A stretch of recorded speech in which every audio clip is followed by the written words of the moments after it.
May 4th, Abilene will head to the polls. 2 city council positions are up for grabs. Who are the candidates? Where do they want to take the city in the future? 3 battling it out for place 5, and 5 people in the race for place 6. A lot is at stake, from protecting our business interests to prosperous growth to becoming the best Abilene we can be. Your voice matters in this election. It's important to be informed, to know the issues.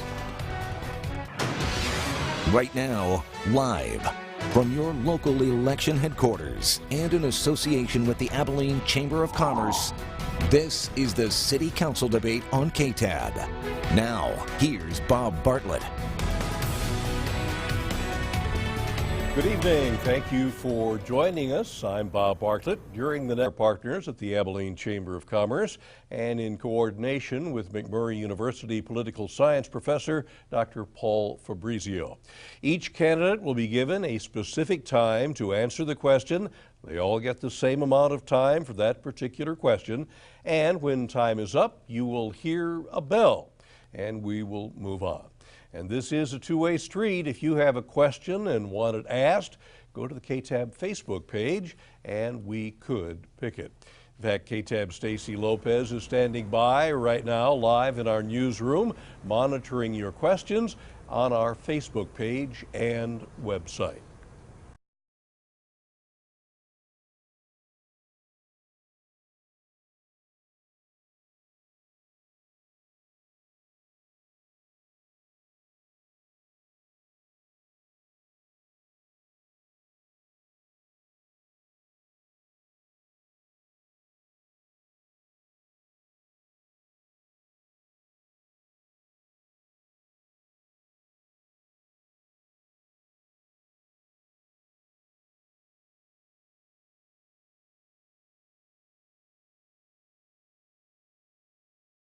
And what their value is to the city. We need to make sure that we honor all of our promises and all of the things that are benefits deserving of our city employees. And now to Travis Craver, the more important issue leading to your candidacy. I'm running because I truly love the city. I'm running because I fully believe that not only is it important to love the city, but it's important to do the due diligence and work alongside its citizens and give back to a city that's given so much to me and my family. My wife Caroline and I have 2 kids, Leia who's 5 and Linus who's 3. And for me, it's important to not only have a desire to bring alongside the citizens who need and desire to have a voice at the table, to get in the trench work of our city. And so I've been on boards doing that. And Jessica can too, one issue that got you into the race. Okay. Well, I am running because I want to encourage and promote unity. I want to make sure that those that feel like they don't have a voice within our community, that voice is spoken for them. I want to partner existing organizations, churches, and nonprofit organizations, helping those with the greatest need within our community. To me, all lives matter, including the unborn, and I just want to come alongside our current mayor and council and make decisions that affect not only today but future generations, for them to continue to stay, live here, and do business here in Abilene, Texas. And now David Turvaville, why did you decide to run? I decided to run. I was tired of the lack of care that some of the people on the council had given to the people in Abilene, and I am trying to bring that back to you by having a servant's heart, by listening to you people and to do what's best for you. Thank you, sir. And now to Charles Byrne. What led you to city politics? One of the things that led me to city politics was the debt that we have in our city. We're $750 million in debt. We need to get our debt under control, and building hotels is not a way that we need to do that. One of the things that we need to do is promote economic growth, bring our debt down. Also, that we need to have economic growth, private sector growth, get government out of the way. I think government is too intrusive in the city of Abilene, too many restrictions, too many ordinances on our everyday lives and our businesses. Thank you. Now, many believe that our city is at an economic tipping point. Much progress has been realized in recent years, and the future is bright as it relates to the creation of economic opportunity for our citizens. If you could wave a magic wand, what would you see as the most significant positive impact our city can make to ensure progress for Abilene, and how would you, as a city council member, influence that? You have 1 minute for the answer, and this time we start with Travis Craver.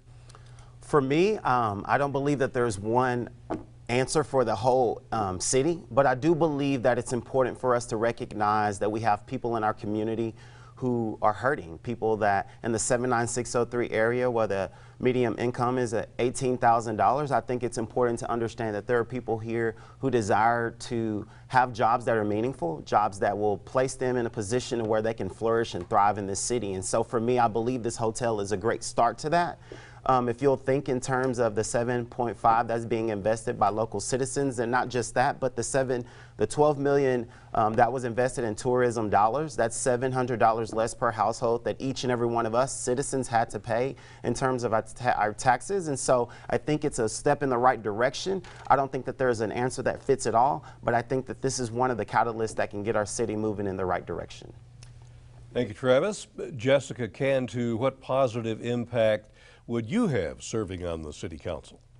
Okay, well, I would hope that with the 3 universities and tech and trade schools that we have here, I want to see us bring in higher paying jobs into the community. We have a lot of great talent, and so we need to make sure that we are offering jobs to keep that talent here within our community. So if we can look at that, that would be something that I think would develop our economy greatly. Thank you. David Turbeville, how would you help ensure progress for the Key City if you were elected? Well, if we could wave some sort of wand over the city, I would fix the roads, of course, and the infrastructure, which is starting to fall apart. For the most part, though, we're at such a good place here in the state of Texas. We're very well. It's a good place to be right in the middle of Texas. We have several crossroads here, and so if I'm on the council, I would try to bring in those businesses so that this city is seen as a hub, and I would like to do that. Thank you. Now to Charles Byrne, the most significant impact you see if you're sitting on city council. The most significant impact that I see as a sitting city councilman would be economic growth. But we need to do it through the private sector. We don't need to do it through taxing our citizens to death as we do now when it comes to property taxes in this hotel. One thing that needs to be pointed out is one of my opponents mentioned the hotel and $7.5 million. The total monies that the city will put towards this hotel is $23 million. And the citizens will be on the hook for $23 million if this hotel flops. So my thing is, city government should not be picking winners and losers in hotels, water parks, and things like that. We need to look at economic growth where the private sector comes in and does what they do best when the government gets out of their way, gets rid of ordinances and the restrictions that we need to do business in Abilene. Also, when the city government's involved, they own something, and I don't think they should be competing with private sector individuals such as hotel owners. I've spoken to hotel owners, and they're not happy with this hotel because they believe that the city owns this hotel and they will not get the things that the city would be able to provide. Thank you, sir. Now, Ron Constantine, positive impact for the future of Abilene. Ron? Well, one of the things that I would like to do is, frankly, it concerns me all the buffers that the city council and some of the members seem to have in them. Years ago, you used to be able to just walk up and talk about every issue right before a vote was being made. Now, with the DCOA, the Development Corporation of Abilene, they have another board that decides what tax money is paid, and there's no oversight by the city council. And alarmingly, I wasn't able to speak for or against the creation of the new board for this Abilene hotel business that they're trying to pen off on the city of Abilene.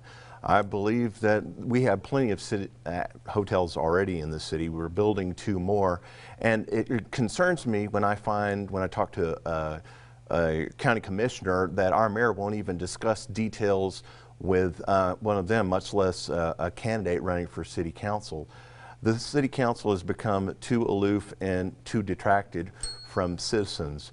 And what I'd like to do is make it to where people actually know what's going on instead of use political maneuvering to not allow people to ask questions that are relevant. Ron, thank you very much. Time's up. Our third question comes to us from Abilene Chamber of Commerce President and CEO Doug Peters. The question that we have is, small business is the backbone of the American economy, and that's certainly true in Abilene.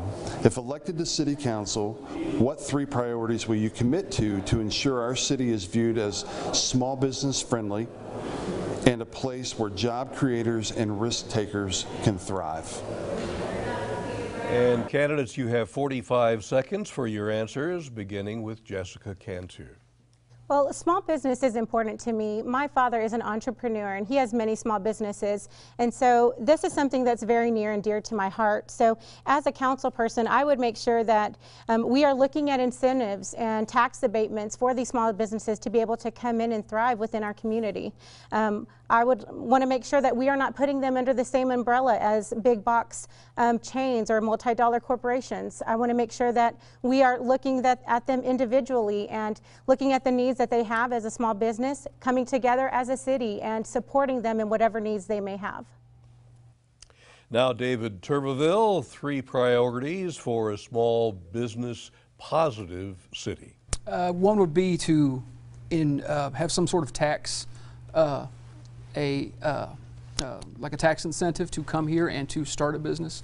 Another one would be to try to create an environment for that sort of like progress that a small business can bring here to town. Just like she said, the big box stores, they have all of the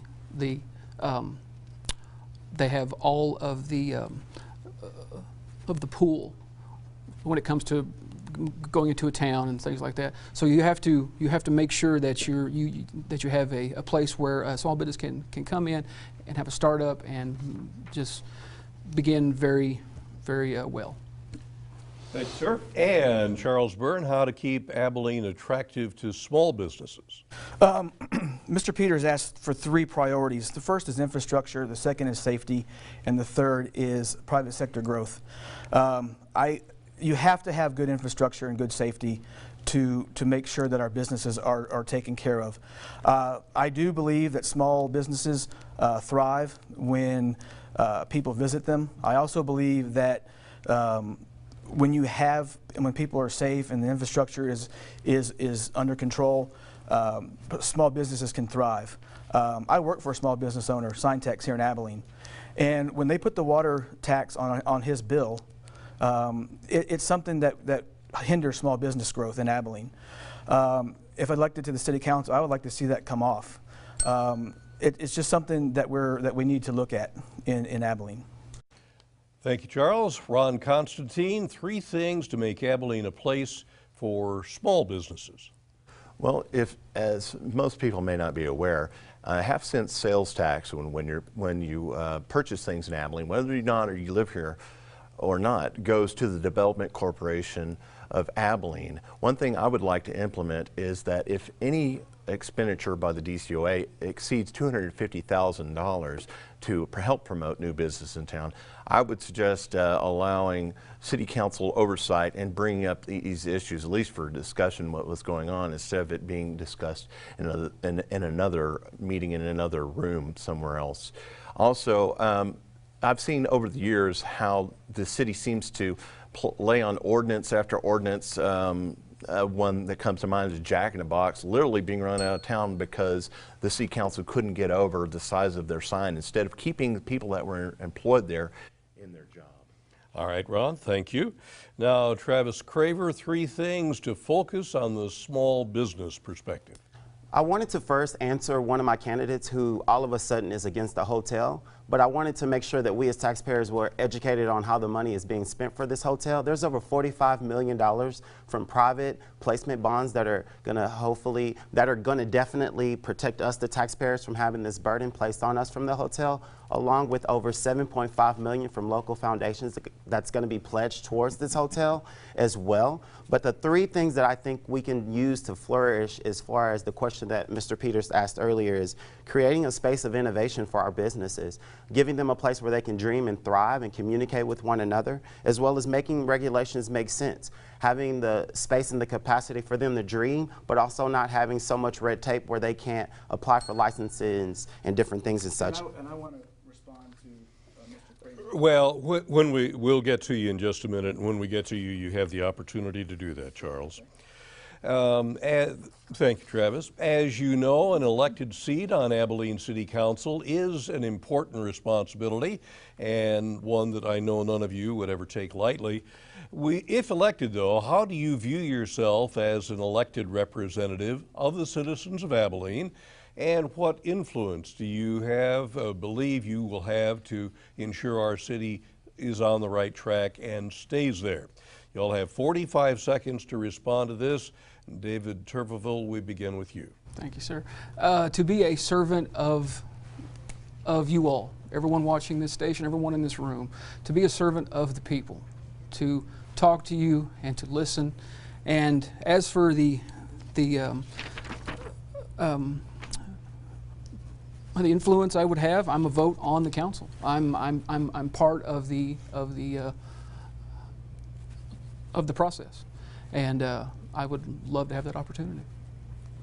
Thank you. Charles Byrne, how do you view yourself as a council member, and you had a responsibility? Yes, let's get the facts straight on this hotel. The debate 2 days ago, Councilman McAllister was asked, how much money will the taxpayers be on the hook for during that debate? He said $23 million. Let's make sure the voters understand and not hide behind something that's not true. So when Mr. McAllister says that, he's a sitting city councilman. He knows what is happening behind the scenes that we don't know. So I'm a good listener and I'm a good communicator. I listen to people every day when I knock doors, 7,000 doors in a month and a half. I listen to them, and the things they tell me, they don't want this hotel because taxpayer dollars are involved, and we found that out the other day with the debate in Place 5. And I'm also someone that will listen to the problems of Abilene.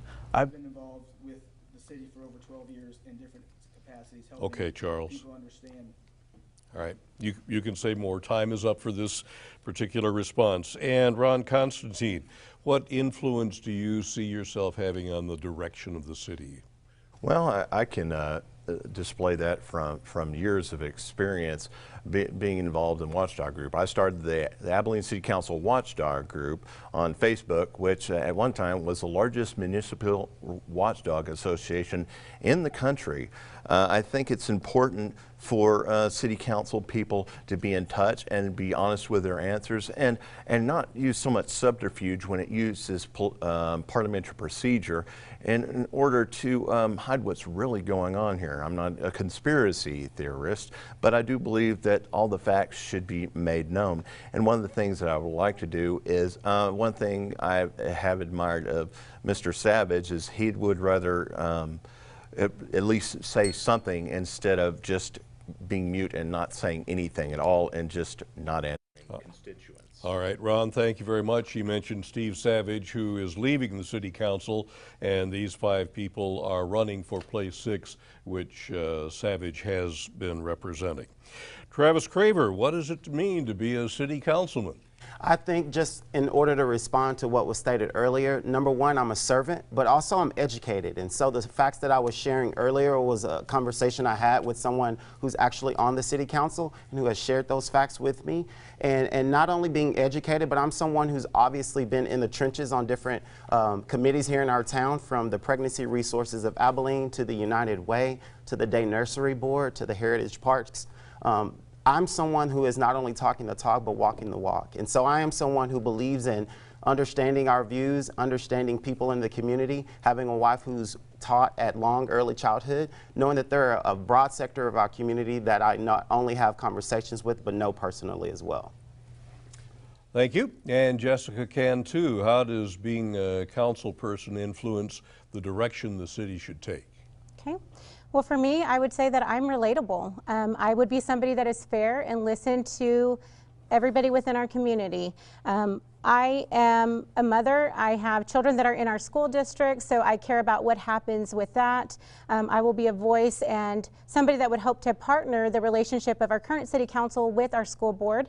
I also am a business manager. I've managed Pier 1 Imports for over 8 years, and so the experience that I've gained in managing a corporation as well as being the daughter of an entrepreneur, I have spent my whole life in business dealing with having to run a day-to-day business, also with having to relate to people.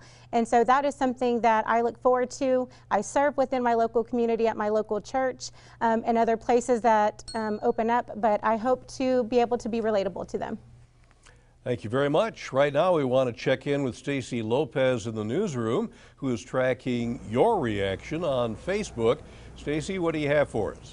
Hey Bob, thank you for that. Of course, we are getting a lot of reaction on our Facebook from viewers commenting questions they would like to ask each candidate. One question that we have received is, what would each candidate do in their first 100 days of office? Bob, back to you. All right, thanks very much, Stacy. So 100 days in office, what do you expect to have accomplished by then? Ron Constantine. I'm sorry, David Tuberville. 100 days in office. Yes, sir. Well, I would say that I would like to, as I've said before, I'd like to begin the old style, the way that the government used to meet with the people by the town halls, things like that. I don't like the fact that in order to go to the city council, you have to sign out a lot of forms, you have to make an appointment, things like that. I would like to see that there be maybe some of the councilmen or just one would go to a place, tell people he's going to be there, they can come to him and they can talk about things. All right, David, thank you. And these are 30-second responses. I don't think I mentioned that. Charles Byrne. The first 100 days in office for someone who's just elected, it's a quick process. The very first thing you're going to do is work with the budget. I think that someone that wants government out of the way, I think that's a perfect opportunity to look at things as a new city council person. I believe that that's our responsibility to the taxpayers, is to look at the budget and make sure that we're spending the taxpayer dollars the way we should be. And over the last few years, as you know, the city is $750 million in debt. Thank you. Ron? Constantine, I'm sorry. Oh, that's quite all right. Well, one of the things I'd like to do in the first 100 days is to address something where the current city council has fallen short, and addressing retirement monies that the police department has been due and not been paid. I want to also look into new ways where everybody pays too much money for water here in Abilene. I want to see some way that we can deal with that. And also, I just like to go through the inner workings, get to know some people, make some commitments to people that I'm going to listen to them, and I'm also going to talk to them. Okay. All right. Thank you, Ron. And Travis Craver. First and foremost, educating myself on the city budgets, the ins and outs there, partnering with the people who are already working so hard for our city down at the City Hall. I've been blessed to receive the endorsement of our fire and police, and just partnering with people in our city and just figuring out ways where we can do better by our citizens, and not just those that are working for us, that are serving us, but those in the local community. I think it's important to not just educate yourself, but to just listen, be someone who's willing to have those one-on-ones with council members, with people in the community, and just do right by them. Thank you very much. Jessica Cantu, 100 days, a little over 3 months. Okay, 100 days into office, I would like to come alongside and partner with our mayor and our existing council with any projects and areas of concern that our city is currently facing. So I would come alongside and join in that partnership. I would hope to also bring feedback that I've gained from the citizens, from business owners, and from just the community itself, and being able to offer solutions or being able to offer ideas for things that our citizens want and need. Thank you. And our time is almost up. We have time for just one more question here, candidates. What do you believe is Abilene's greatest weakness, and what do you believe is our city's greatest opportunity? And if elected, how will you affect both of those? You have 30 seconds. We'll start with Charles Byrne. The biggest weakness I see is the debt, $750 million in debt. We've got to stop spending taxpayer dollars. That's one of the reasons that I'm against the hotel, is because of $23 million of taxpayers' money being spent, which we were misled by individuals that there would be no taxpayer dollars spent in this election. We need someone that will get in there and fight for the taxpayers. How it'll affect both is economic boom. And Ron Constantine. One thing I would like to address is certain members sit there and strive and push for things that are not the general consensus of what the people are saying. I think people need to be more in touch, you know, whether it's Mr. McAllister saying that there's no homeless that live in Houston, or other members that are running for council that are members of Planned Parenthood and still go to a Baptist church. I just think that people that do those kind of things and that aren't consistent with the people that are around them, it troubles me to see that. And when they don't speak to you, it troubles me more. Thank you, Ron. Travis Craver on weakness, opportunity, and what are you going to do about it? I think it's important to direct sources to revitalizing our community. I think it's also important to understand what certain people are a part of. I'm a part of Pregnancy Resources, and so I think it's important to be educated if you're going to speak on different people being a part of the community. But also just beautifying Abilene as a general. I think that money can be used for that. Again, the hotel isn't being used for, there are many backstops in place that aren't going to be used in terms of taxpayer dollars. And so I think it's important to be educated how the funds are being allocated and how they're being spent. And people that don't see that, I think they just need to educate themselves on it. Jessica Cantu, final thought. Okay, so one of our weaknesses that I see our city currently having is that we need to bring higher paying jobs into our community. Where we have an opportunity with that is that we have 3 private universities. We have a junior college, we have trade schools, we have all these different avenues where people are going to get these great educations. They're having the ability to have jobs for them that once they graduate that they will stay here within our community and that they will utilize that schooling and education to make Abilene better. And the final word of this segment is from David Turveville. Yes, sir. The greatest weakness we have is, of course, our roads and our streets and the bridges and things like that. All the infrastructure.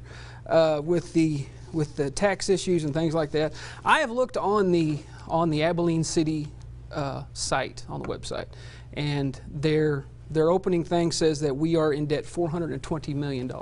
I'm not sure where some people get $750, but that's still a lot of money and it needs to be paid down. We'd like to bring in, like I said, never mind. Sorry to cut you off, David, but we are out of time. That does it for Place 6. You've heard from all 5 candidates. Candidates, thank you for being here. We really appreciate your time. We're going to take a quick break, and when we come back, we'll hear from the 3 candidates for Abilene City Council, Place 5. You're watching KTAB, your local election headquarters.